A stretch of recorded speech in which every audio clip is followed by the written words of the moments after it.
vos clients n'ont pas été cités là-bas, mais vous avez eu à poser assez de questions aux victimes. Qu'est-ce qui a motivé ces questions-là?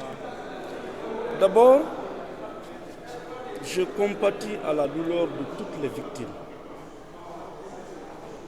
Je suis l'un des avocats qui pensent que la manifestation, le droit de manifester est un droit constitutionnel. C'est un droit qui ne peut être interdit ou restreint pour quelque motif que ce soit, si ce n'est que pour motif de sécurité, par exemple, mais pas dans la fantaisie. Je suis pour le respect des libertés collectives consacrées par la loi. Mais dans ce dossier, c'est un tout. Moi, je défends le colonel Kalonzo et adjudant-chef Ablaye Keita, qui sont poursuivis presque pour les mêmes faits que les autres. Presque. Si vous prenez l'ordonnance de renvoi, les mêmes infractions se retrouvent pêle-mêle contre tous les accusés. Donc c'est un dossier.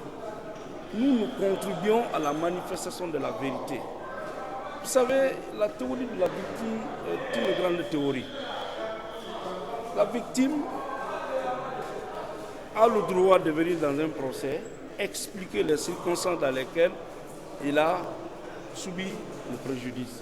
C'est dans ce cadre que nous avons posé des questions, juste pour comprendre et pour aider le tribunal à comprendre.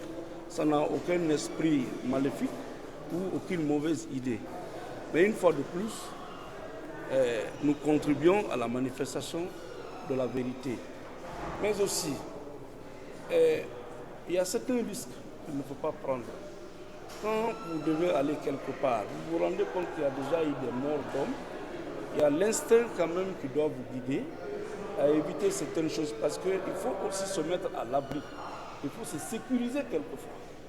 De toutes les façons, une fois de plus, nous compatissons à la douleur, au fond, au très fond de nous-mêmes, de toutes les victimes directes, indirectes, proches ou lointaines, qui ont souffert de ces événements et nous souhaitons que justice leur soit rendue conformément à la loi. Merci à vous. Je vous remercie.